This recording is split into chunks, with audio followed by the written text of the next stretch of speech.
Kia ora, good evening. I'm Claire Laurenson and I'm delivering a session here tonight for you on grief awareness, self-care and well-being. Welcome and thank you for joining me. So as you can see, my name is Claire Laurenson. I've been doing grief work for 30 odd years. The first 12 years of those were my own personal journey through loss and grief.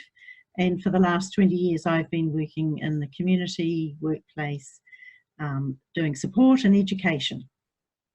So it's my privilege to be doing this tonight for you. I'm also a bereaved parent, so I bring that experience with me and what I'm going to talk about tonight. I've also worked alongside cancer, supporting doing groups and running programs. So the structure of the webinar is that I will provide some blocks of information and images, and then we'll have some question and answers at the end of each section.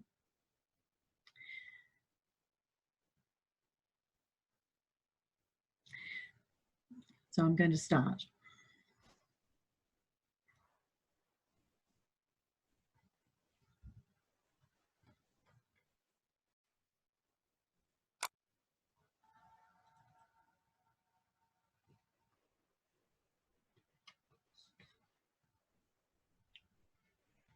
So our topic tonight is self-care and well-being strategies.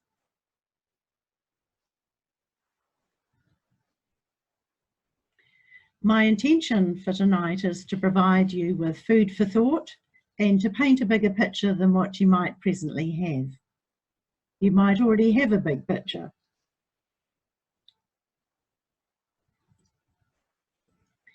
And my hope for this session is that this will help you build your capacity to manage yourself by increasing your understanding and awareness, and for you to recognise your strengths and where you might need more information and or support.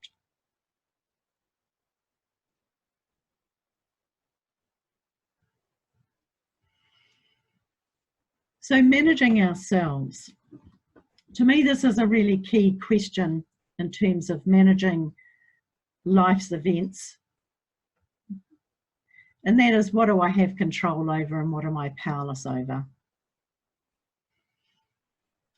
Well, there's many things to be powerless over, and we could all spend a long, long time writing that list. So let's just focus on what we do have control over.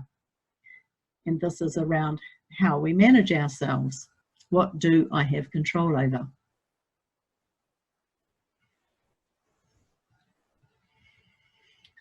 It may be difficult to accept what the reality is for you right now. So it is what it is, might not be quite where you're at.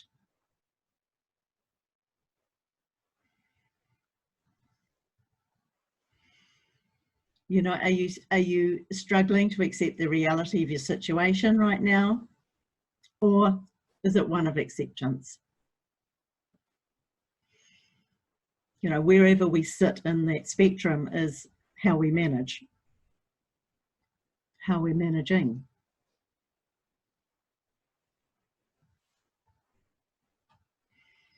So the conclusion that I've come to in my life is that the only thing I have power over is myself. My thoughts, my feelings, my words and actions. I'm powerless over everybody else, people, places and things.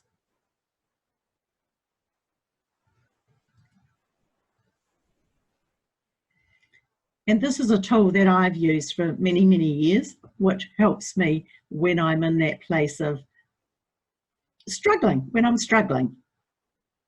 It's a very old prayer, as you can see, and you may well be familiar with it. God, grant me the serenity to accept the things I cannot change, courage to change the things I can, and wisdom to know the difference. And you can modify it a bit too. So I've heard it said as, God, grant me the serenity to accept the people I cannot change, and courage to change the person I can, and the wisdom to know that person is me. For me, this is like an anchor prayer that I use, and I find it really helpful. When we can't change our circumstances, we can always change what we think about it or how we think about it. Often easier said than done, but that's really the only thing that we do have control over sometimes, is how we think about it. So when nothing goes right, go left. When our thinking isn't congruent with our experience. So we might believe something. We might believe children shouldn't get cancer, and yet our experience is that our child has cancer. Then our beliefs and our reality they don't fit. So when that happens, it's our thinking that has to give way. The situation and the reality isn't going to change. I don't know if you can see that image very well, but it's a budgie with a tiger's head, which is around perception. You know, that's not what we're normally used to seeing or looking at. How do we make sense of that? Choice, could or should. It's always good to remember that we always have a choice, and that is, the choice is often may only be what we choose to think about things, but also that word could and should is quite a useful one to play with. I took should out of my vocabulary 20 odd years ago because I read something of Louise Hay about, it was from her actually, she said should is just like guilt inducing. I should do this and I should do that, but I haven't, or I don't, and therefore, you know, I'm not a good person or whatever. But if I replace it with could, it gives me a lot more choice. So I should do the dishes, but actually I'm going to choose not to. Or I could do this, I should do this or that, but actually I choose not to. Yeah? So we have a choice whether we give in to whether we give in to despair, or whether we choose hope.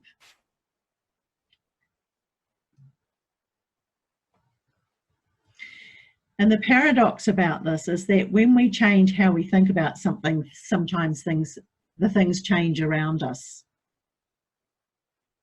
And there's a little quote there.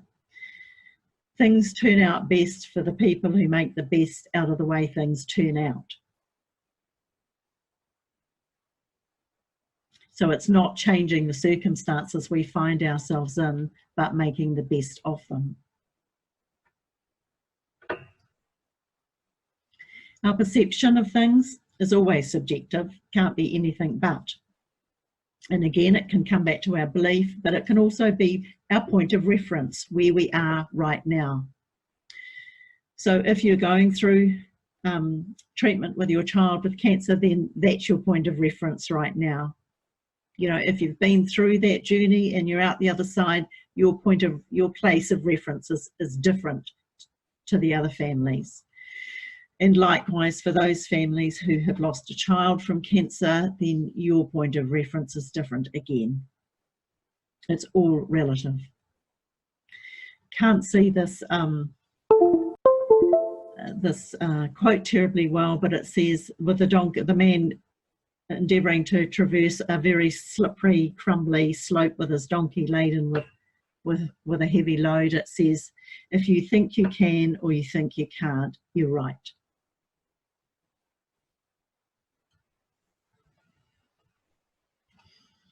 It may be, can you see the mouse? I don't know if you can anyway. On the top left-hand side, there's a picture of a caterpillar leaning out, trying to catch that last leaf, and it's entitled Out on a Limb. And it may be that that's how you feel in your experience right now, that you're just hanging on, tentatively reaching for something, reaching for. You're out on a limb, you're out of your comfort zone. It's quite precarious, but there is a need to gather what's in front of you. The next slide is about hanging on, holding on for dear life. And sometimes that's what it's like. Whether you're grieving, whether you're going through the cancer treatment, you're holding on for dear life, hoping to get through it in one piece and survive it, stay intact.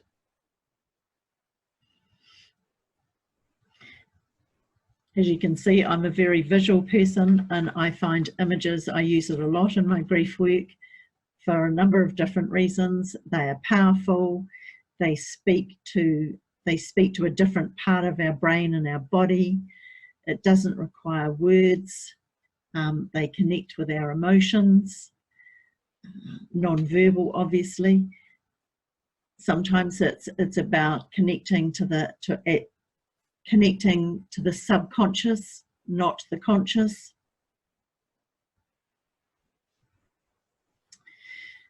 The next slide is a little cabin in a valley with the Alps behind it, and it says, "One sees great things from the valley and only small things from the peak." The meaning that I read from that is that when we're in it, we're in it. And it can be quite overwhelming, and everything around us feels really big. For some of you who have come through the cancer journey, then you're probably, up that mountainside a bit further.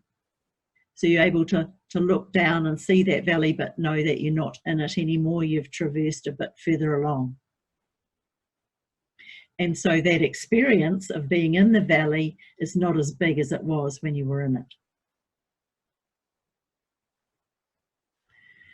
The next image of the zebras is, "Hindsight is a wonderful thing." This is one of my favourite sayings, because so many times I do it myself. I hear people say, "Oh, I don't know how I didn't know that before," or, "Oh, I've learned, this is what I've realised."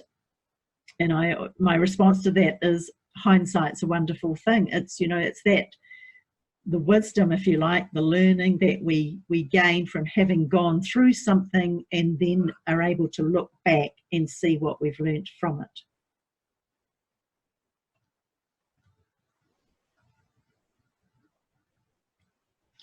Gratitude. I see a gratitude as an antidote to life's adverse circumstances. It's an attitude. Being grateful, being thankful is an attitude. It's also an action in giving thanks, whether that be through in thought, in word or deed. It's also acknowledgement for yourself or of others, things people do for you, showing appreciation for. It also lifts the spirits. When we start seeing the good, when we can start acknowledging and giving thanks for the good, then it lifts everything up. And that's the balancer. So, yes. So I've used gratitude lists a lot. In fact, I probably do that every day on some level. I give thanks for whatever it be. And the great thing about gratitude is that the more you practice it, the better life gets. So I'd like you to just spend a few minutes, pen and paper, and write down 5 things that you're grateful for today. And while you're doing that, I'm going to get out of that and come back to the screen. So it'll just be a minute. 5 things you're grateful for today. And then we'll do some questions.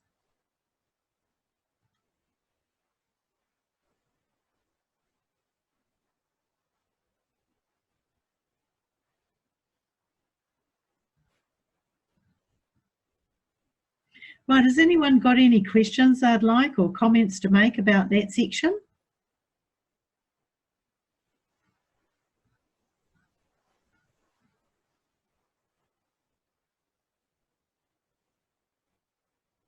No, I don't see anything, so I'll carry on. Okay, so this section's quite short and there'll be some videos as part of that. So this is about our feelings. So that last chunk was about our thoughts and our thinking and our attitude. This one's about our feelings. So our feelings are our body's signal and feedback system. So it's a really important part of who we are. There's an intelligence to our feelings.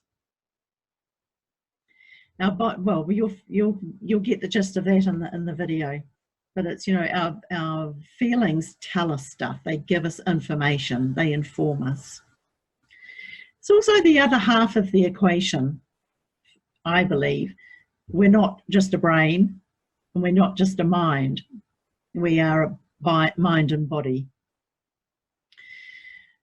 Much more emphasis is placed on the mind and, you know, people's abilities, their intellectualism, their that. Whereas the feeling side of life is often a bit underrated. I've heard people say, I don't do feelings. And you know, I wonder, well, how can you be human and not do feelings? So it's really important that we can pay attention to it, actually, because we can learn a lot from this. Right, so I'm going to give it a go to, I have a little video here. Are you willing to feel your feelings? It's an animation. It's really quite good. So let's give that a go. Are you willing to feel your feelings? Brought to you by the Conscious Leadership Group. Find them on the web at www.conscious.is. Conscious leaders value feelings, theirs and others. Many leaders believe that feelings must be avoided at all costs. Their mantra is, just the facts, data only. We believe this mantra is madness. First, because it's impossible to live and lead this way, and second, because, even if we could, we'd be missing one of the greatest resources for decision-making, team-building, and creativity. Some studies indicate that EQ, emotional intelligence, is more important to a leader than IQ. Your heart is at least as important as your head. Emotional intelligence begins with becoming emotionally literate. Emotional literacy begins with knowing what a feeling is. We define a feeling as energy in motion, emotion. This energy shows up as sensations in and on the body. Emotions are often attached to thoughts, but they're not thoughts. Emotions don't occur in the mind, they occur in the body. Butterflies in the belly, pressure in the chest, constriction in the throat, tears in the eyes, tightness in the shoulders or jaw. Conscious leaders connect to their bodies and learn the language of sensations.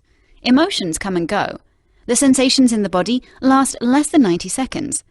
The body knows how to allow the sensations and how to let them go. Most leaders override the body. They suppress and deny emotions, causing energy to get stuck in the body. This unreleased emotional energy is the cause of much physical, psychological, and relational suffering. Here's how to release emotion. 1. Make a commitment to feel your feelings. Most leaders are committed to not feeling their feelings. 2. When a feeling comes, name it. We teach leaders that there are 5 core feelings. We recommend that you name your feelings with one of these 5 words: anger, fear, sadness, joy, and sexual feelings, which many people choose to call creative feelings. 3.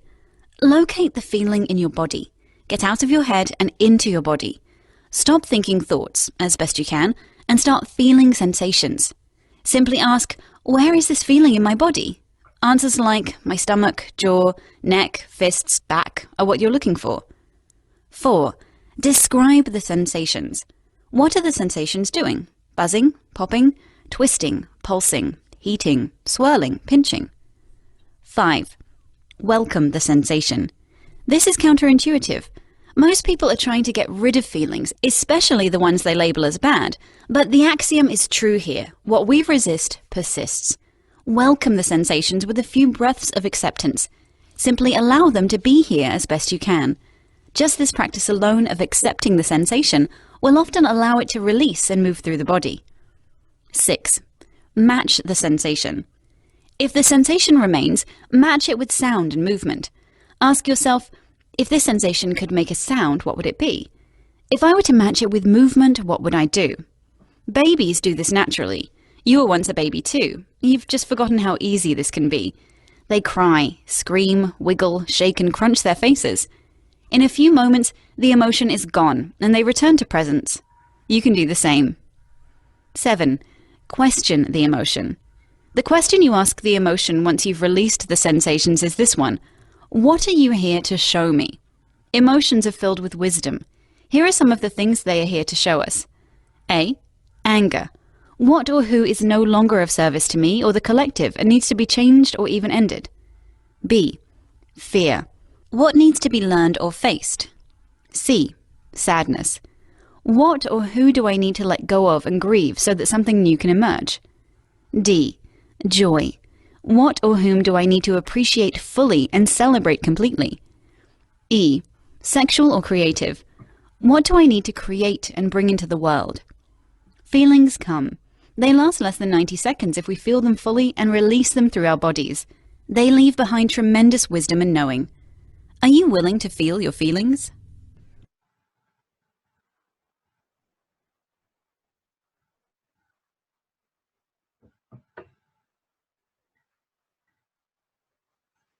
Okay, I hope that was useful for you.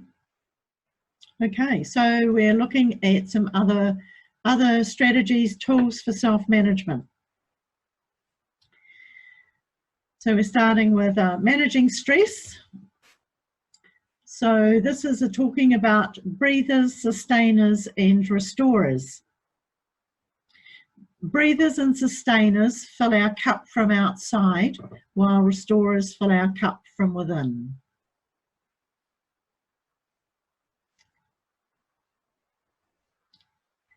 Breathers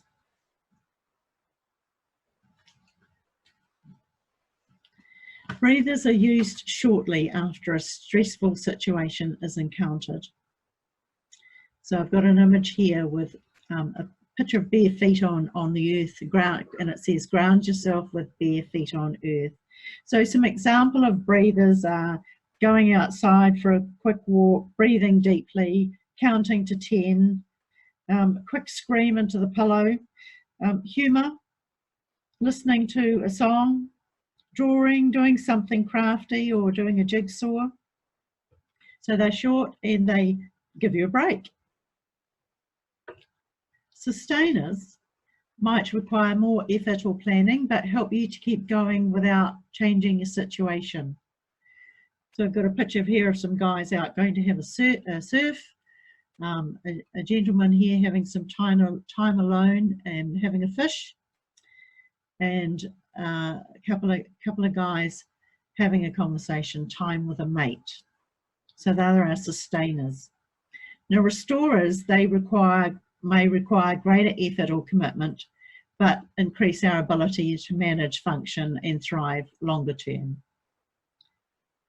So some examples of sustainers is writing, journaling, spending time with people you love or supportive people, having a meal at a restaurant, going to a movie, time out alone for a walk, some exercise, some physical activity, going to a place that is special to you. And some examples of restorers would be counselling, meditation, following spiritual beliefs or in rituals, learning some new skills such as assertive skills or problem-solving skills, practicing yoga, some life coaching. So as you can see, they've got a bit more meat and substance to them and require more effort, but will give you greater benefits in the long run. So I have another video here, whether we'll get to it or not. It's called the Yeast Breath. So it was a chance to move, but also use the breath in conjunction with the body. We'll see how we go with that one. Okay.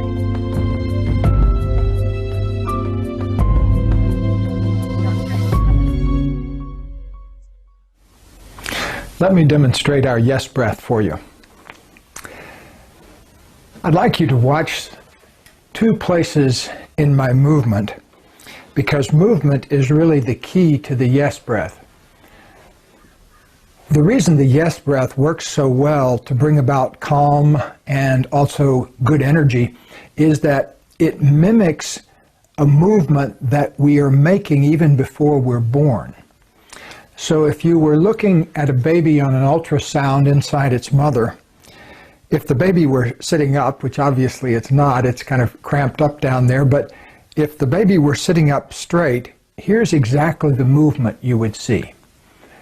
You would see that the pelvis moves toward the front and then moves toward the back, and at the same time the pelvis rolls toward the front, the head tilts up, and at the same time the pelvis rolls toward the back, the head tilts down. Now later, after the baby is born, if you notice when it's at its most relaxed and open and happy, the breathing will be slow and coordinated with that movement. And so here's the way it works. When you roll your pelvis forward, breathe down into your belly and let your head tilt up like this.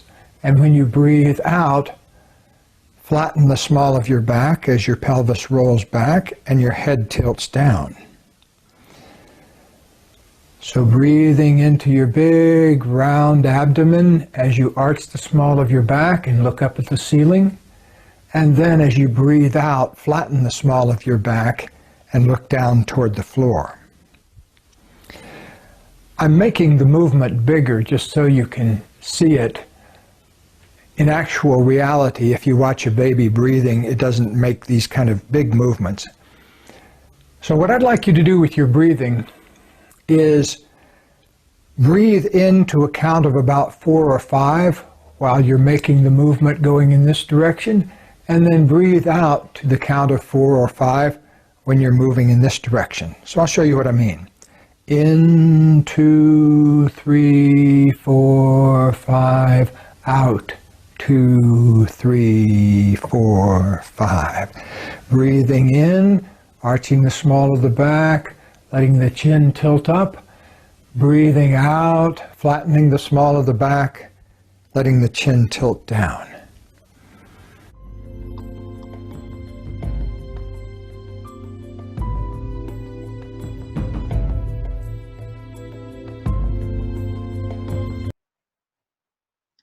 Okay, so that the breath to me is the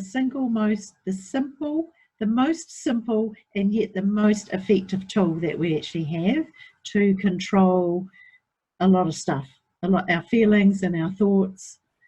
That's just one really simple technique which you could do, and it's about bringing the attention to the breath, which kind of gives a stillness to the mind. There are lots and lots of mindfulness type activities that we can access. So some other avenues for, I've called it mind-body activities, but actually everything we do is a mind-body activity. But some ones that are specific that help us, I suppose, be in our body more is Feldenkrais, so body movement awareness, yoga. Any of the martial arts are about that, Tai Chi, dance, sports. But actually, doing the dishes can be a mindful activity. It's about the attention that we give to what we're doing. And when we're giving our attention to one thing, then everything else goes by the by. And that's why it can be a really helpful tool. So I have there's a link here which will be sent out, which Chelsea from Skylight sent to me, and it's really good. I had a good look at it. It's called Mindfulness Exercises, Techniques and Activities, and there's a whole bunch of different techniques there to access, and bound to find something that you like. Now, some other avenues that can help in stressful situations, which is, going through cancer with your child is a very stressful situation. Some other avenues more in the alternative medicine line is homeopathy. acupuncture, hypnotherapy, EFT, which is emotional freedom tapping, and art therapy. This picture here is of bark flower remedies. I don't know if you've ever heard of them, but it's a homeopathic remedy. They're made from the essences of flowers, and they work on the emotional level. I've used these over the last 30 years at different times in my life. Very subtle, but quite powerful. And I think they could be a useful tool. Edward Bach was a doctor in London in the late 1800s, I think, and he started experimenting with his own health and well-being, and that's what he came up with, and they're still in existence. Worth checking out. Some other avenues for self-care is through literature and film. So we can gain strength through stories about other people overcoming adversity. And often we'll find those kinds of stories in autobiographies and biographies, the Bible or its equivalent, all are stories of overcoming adversity. And other avenues in literature and film is self-help books and poetry. Poetry particularly, I'm thinking, reflects somebody's experience, and in that we make our own connections, maybe identification. And sometimes someone is giving expression to a feeling or an emotion or a state that we haven't been able to give words to, but they can encapsulate it in a few. So poetry can be quite a powerful avenue for support. And there's a lovely, it's a bit small here to read, but it's a poem by Rumi, who's, I don't actually know what century he came from, but Deepak Chopra quite often quotes Rumi. And it says, "Don't run away from grief, O soul. Look for the remedy inside." Oh, look, I can't even read it. "Because the rose came from the thorn." Yeah, I'm sorry, folks. Actually, I can open it. Sorry, I'll open it and I'll read it from that. "Don't run away from grief, O soul. Look for the remedy inside the pain. Because the rose came from the thorn and the ruby came from a stone."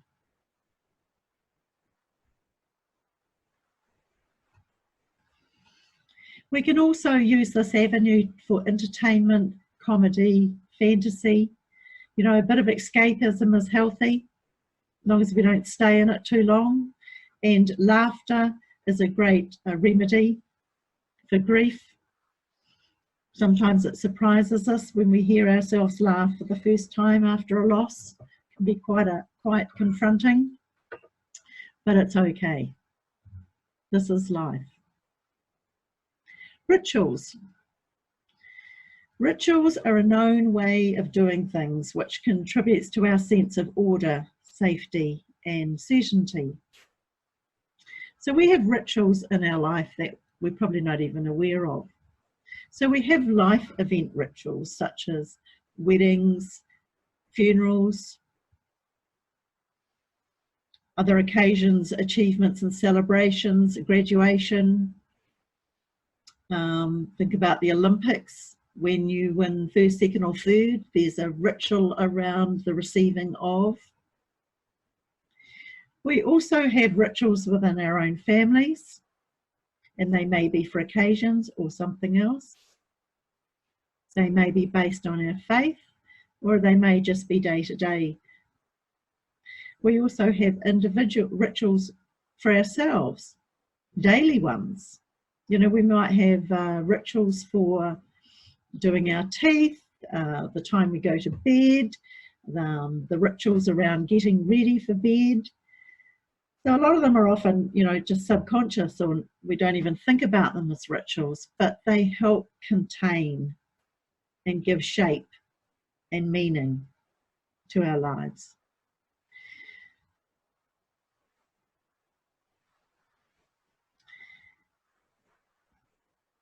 I've put a slide here with a link to Skylight's Resilience Hub so that you can access some more ideas here around how to build resilience, how to build your capacity. And a bit of a break now to see if you have any questions. Okay, well, I shall continue. So the next folder that we're going to look at is around self-care, and actually all of it is about self-care. This is a bit different, I suppose. It's more visual. Yeah, let's have a look at it. Self-care strategies. Keep it simple. Small things can make a big difference. They don't have to be big things. There's nothing major. It's just the daily, day-to-day stuff. Doing things a little different. It might just be a moment or two in time. Keep it simple. Fresh air, sunlight, food, and rest. That's the basics. Everything else is above and beyond. Take heart in simple pleasures. You know, enjoy the moment, enjoy the rose, enjoy the scent, enjoy those small things.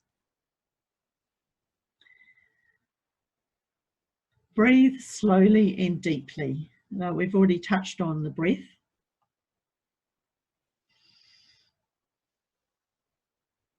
We can't live without it. We can control our heart rate, we control our blood pressure, we can control our body's mechanisms and our mind simply through the breath. It's a wonderful tool. It's also an unconscious, what's the word, mechanism in our body, but when we give attention to it, then we become conscious of it. So when we're thinking about looking after ourselves, we need to think of our whole selves. And there may be thinking of the Maori model, you know, it's connection and community as well, but this around the individual, it's body, mind, and spirit, our relationships with people.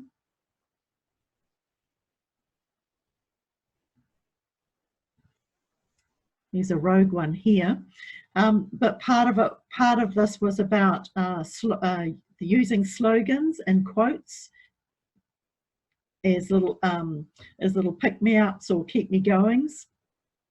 So remembering that the tide always turns, that it won't always be like this.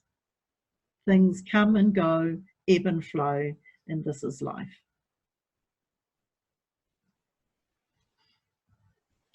Be your own best friend. So think about how you talk to yourself. You know, do you talk kindly to yourself? Do you berate yourself? Do you do nice things for yourself? Or are you busy doing things for everyone else? Well, it's our responsibility to be able to look after ourselves so that we can look after others. But if we're not looking after ourselves first, then we can't do a very good job because we'll run out of steam. Do what brings you comfort. Again, it's the little things.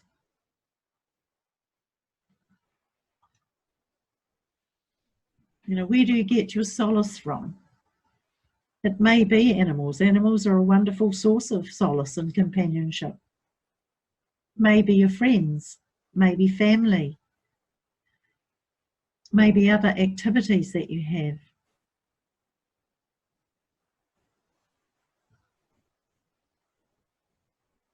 The opportunity to just be rather than doing.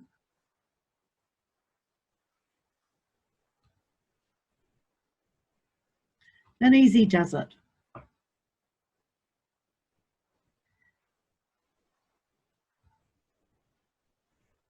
You know, I haven't been through the cancer journey with a child myself, but I would imagine that it's there's a lot to do, a lot to take care of, a lot. Easy does it. And that's where the breath can be a really powerful tool. Because you can, while you're sitting in the chair at the hospital, while you're waiting, you can be working with the breath.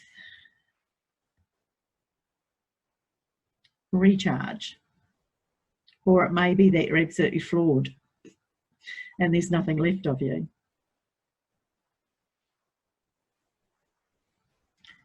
Let it out, whatever it be, loud and red.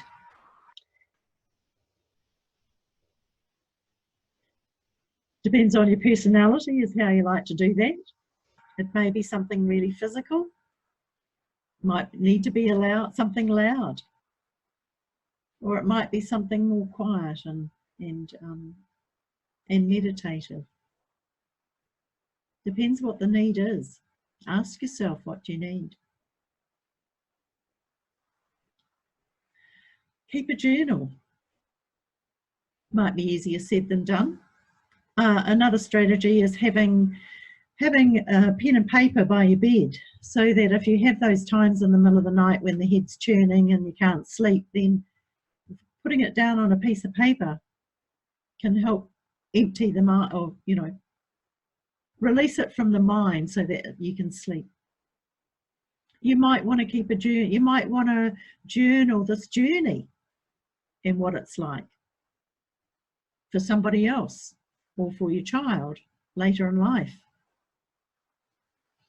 Or it may be just an outlet for you to express yourself. So there's a technique called hot penning, which is you don't give thought to what you're going to write. You don't use your brain. You just put pen to paper and see what comes.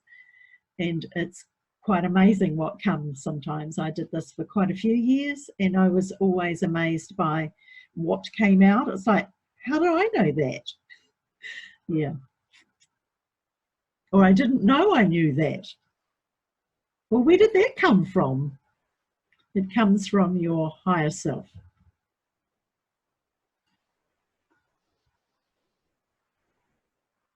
If you need help, ask. That might be a hard thing for you to do, particularly if you're Superman or Superwoman. But people can't read minds, and most people want to be helpful. And if you can be specific about what your need is, and maybe direct that question to someone you know that can fulfill that. But you also have to be prepared to accept a no for whatever reason. But there's nothing lost by asking, except perhaps your pride.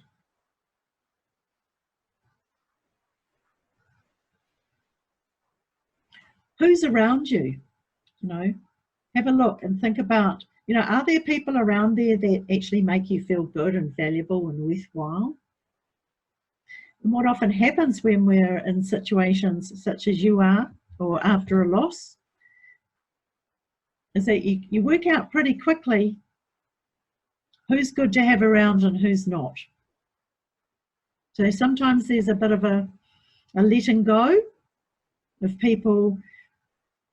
People are often surprised by people they thought might be there for them who aren't, and people who come out of the woodwork and are there for them. And that's often a surprise element in this journey. Accept help where it's offered.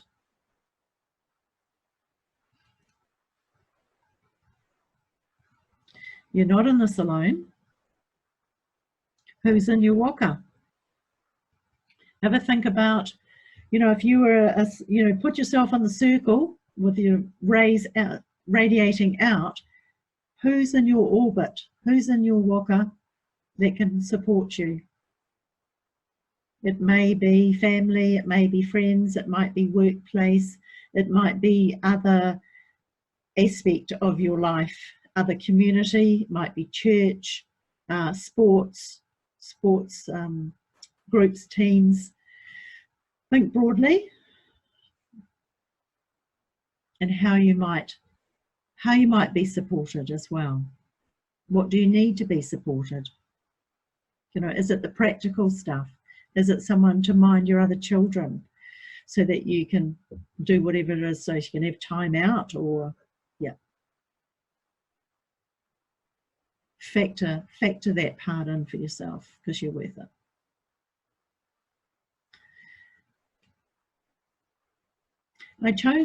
Well, a lot of these posts I've done on Facebook over the last few years, and when I chose this image, it was I was thinking about Phil Kerslake, who is a cancer survivor of many, 5 or 6 I think, and he's written a book.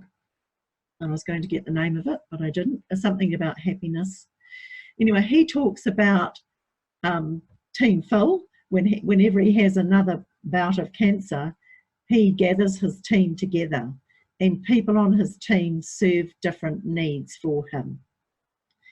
And they even get printed t-shirts. And I thought, what a fabulous strategy for looking after yourself and making sure you get your needs met.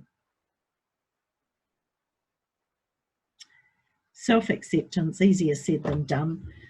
But, you know, we are who we are, battered and bruised, tired, or whatever. You're not alone. There are others around you. You do the best. I always think when things are tough or you regret or whatever, to be able to say to yourself, I did the best I could with what I knew at that time. I know better now, or I know different now. There is nothing to be gained from berating ourselves for not feeling that we're not good enough. We're good enough just as we are. And we do the best we can. And that's good enough. Time out. If you can get it, take it.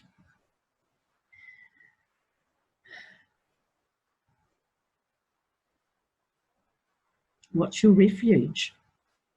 It may be church. There are many forms of refuge. A place to be quiet and still and feel soothed and nourished.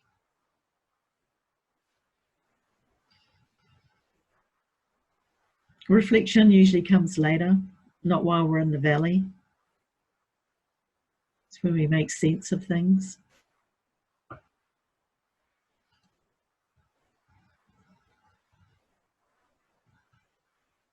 You know, connecting with nature can be really soothing. You know, I think part of it's about being amongst the green, feet on the earth, quietness, sounds of nature, smells of nature.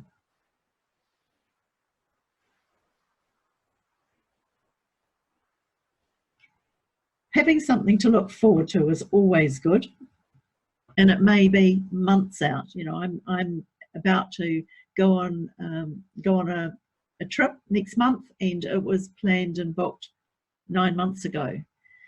That time has really flown, and you know, I'm getting really excited because I know it's getting closer. So, you know, having something to look forward to is good. And it might just be going to the movies. It might be meeting a friend for a coffee.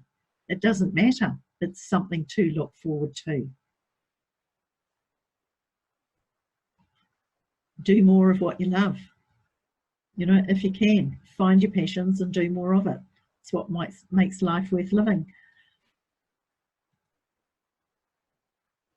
And enjoy those moments of magic.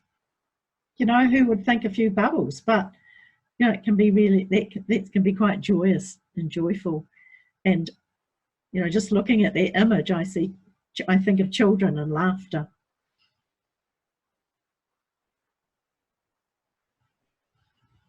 Just for today. This is another one of my favourite slogans. Just for today. Just for today, I only have to do whatever. You know, it's a reminder to stay in the now. When we're in the past, when we're thinking in the past, we're often regretting or grieving something we've lost. And if we're in the future too much, We're usually worrying about something. You know, they call the present. Well, I'll wait till I get to that slide, actually. So the past is a place of reference, not a place of residence. I like that one. Today is a gift. That's why they call it the present.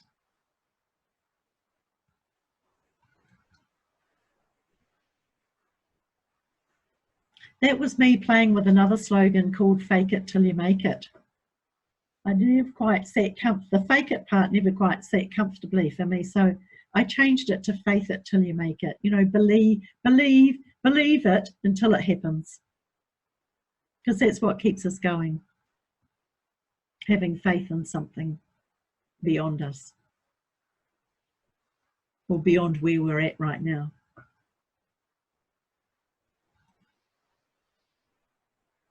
Perseverance, that's how we get there.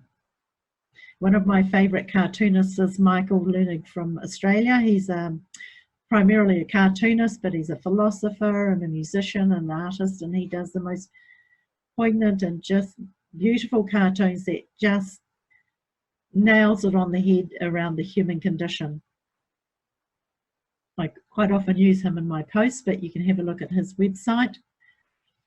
And that was from one of his cartoons about how you get there. The lovely story of a little man going out the gate with his knapsack, about how to get to where you're going, and he toddles on and he sits down and has a rest when he's tired and gets up and keeps going towards the horizon, and that's how you get there. You just keep going. Hope. Hang on to hope. You know, that looks such a fragile little emerging plant. I think it's an oak. And yet, you know, to have achieved that in itself, it must be incredibly resilient. Come out of probably a fallen log is what it looks like. You know, so even when we're feeling really fragile, we're also very resilient, you know, and to know that about yourself too, that you will survive, you can do this, hold on to that hope. Nourish your soul, however that is for you. Being in the garden is one way I do it for myself. Connected to the earth, connected to nature's seasons and cycles, the creativity of the abundance of growth. There's a lot of, it's a meditative activity for me. There's a lot of really neat pluses around working a garden. Faith is taking the first step even when you don't see the whole staircase. Martin Luther King Jr. That's a photo I took of a sculpture down at Hagley Park in Christchurch several years ago. And I just loved it the moment I saw it. It spoke of a lot of things for me. It's on a post. This is a collage. This is another way of expressing yourself. It might be a reminder of your values. It might be something you're striving for. But for me, this is one I did for myself. It was putting down the things that were important to me so that I could put them up and look at them and be reminded.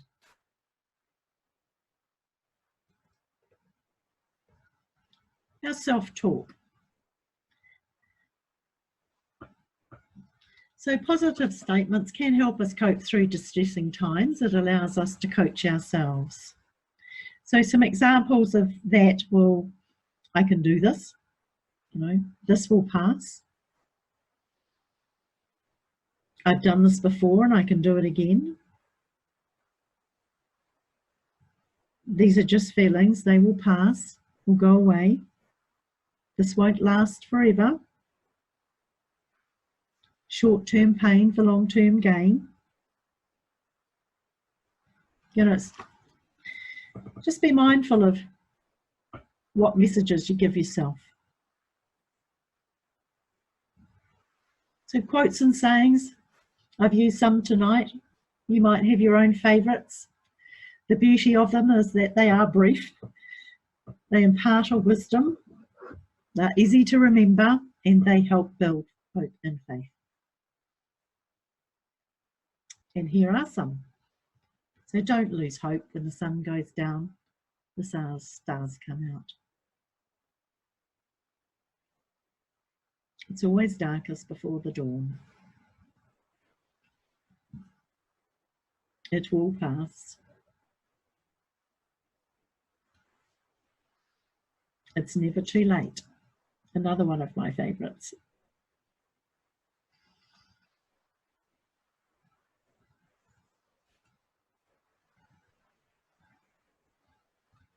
Okay, any time for some questions? I'll just stop that.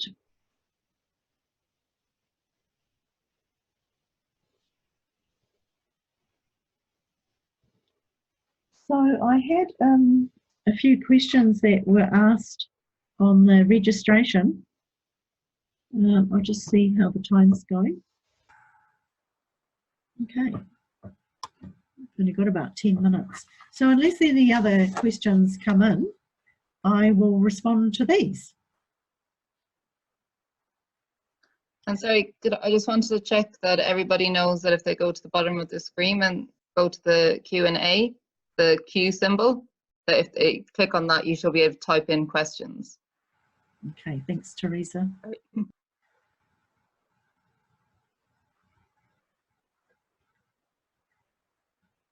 So one of the questions was how to deal with things when one parent refuses to take responsibility with the care of the children.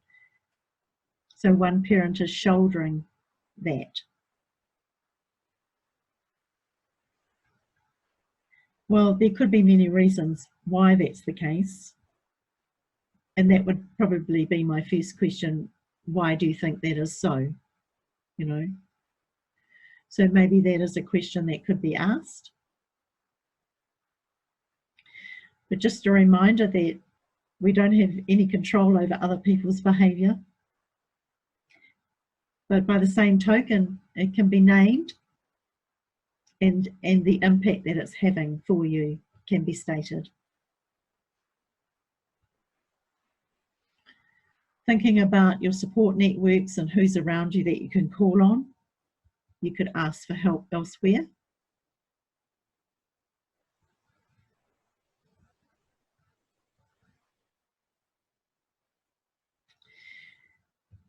I don't know the circumstances of where this question's come from. So I don't feel like I can answer that any further. But it may be that they need some help as well. Maybe they need to talk to somebody.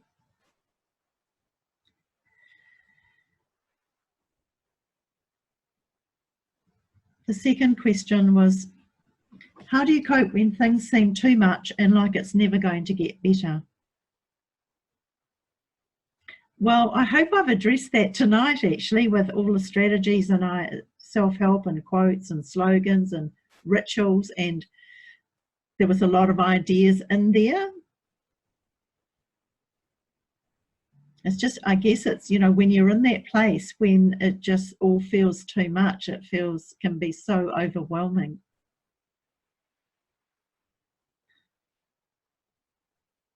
But you do have the Cancer Society as an avenue of support, understanding. And it's just tapping into those, you know, what are your thoughts and your feelings, and doing some self-care. Often it's when we're giving and giving and giving and not replenishing our own well is when we get to that place often. So it may be that you need to take a bit better care of yourself if you can. Find ways to. Ask for help.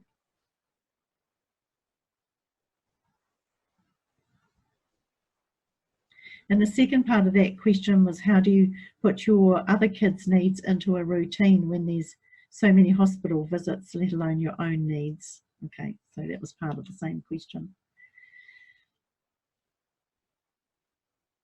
Again, maybe thinking about who's in your community where you could get some support, whether it be your school, clubs, church, workplace, friends, family, Cancer Society, Skylight. Use the slogans. Find a slogan or a quote or something that gives you hope and strength and draw on it. Might be the Serenity Prayer. Stay in the moment. Keep your mind focused now. When we're overwhelmed, it's because there's too much going on. So it's like, what's right in front of me? What's the thing I have to do next? And just take it like one step at a time. Just do the absolute necessaries and leave the rest. You know, don't try. You can't do everything and be everything. You've got more than what you normally have going on right now. So something's going to give. Something's got to give. You can't maintain what you were doing before with a child with cancer as well. So recognizing that, I think, you know, some things just have to go. By that I mean they might have to go, but some things have to be left till a later time. There is no easy answer. It's a hard one. Ask for what you need. People generally want to be of help. Let people know you're struggling and what would be helpful. You know, whether it's practical, whether it's someone to cook a meal or take the kids, or, you know, think about what is it that would be really helpful. So that if someone says, is there anything that I can do? Is there anything I can do? Then you can say, well, actually, I'd really love some help with this. This is something that I've talked about with families when they're grieving. Is that everyone says, ring me if you need help. Well, they're not going to ring you. You have to either, as the offerer, you have to be very specific about your offer of help that uses your strengths and check it out whether they want it, and vice versa. You need to be specific about where you need help and how someone might be able to help you.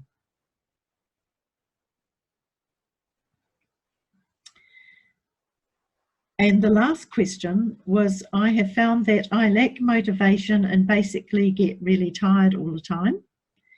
I stay up watching Netflix until I fall asleep. Sorry, it's come off the page. I have found that I lack motivation and basically get tired all the time. I stay up watching Netflix until I fall asleep, so I get a good sleep, but then I'm just tired again in the morning and throughout the day. I know this is not healthy for me. Do you have any strategies that are useful? Sounds like you might be grieving, which is really tiring work. Why are you staying up in front of the TV rather than going to bed? Would be my question to you. So there's probably a reason for that.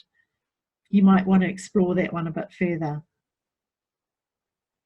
And it doesn't sound like your sleep is actually restful if you're waking up tired. It may be that there could be something physically wrong, in which case get yourself checked out by a GP. And the other comment I had around that was, in order for the serotonin and the melatonin hormones to release, which are your go to sleep and wake up hormones, they need the right stimulation and at the appropriate times of day for them to work at their optimum. So, for example, during the day, you need to have sufficient exposure to light through the eyes and activity. And at night, you need to have darkness and quiet. So if you're falling asleep in front of the TV, I don't think it's the best environment for restful sleep. They would be my recommendations, is maybe to have a look at your patterns around that and what's preventing you from going to bed and having that environment. Okay. I don't see any questions. And it's about 3 minutes to 8:30, so I've just got one slide I want to share. The end, and thank you. I hope it's been of some help, and thank you for attending.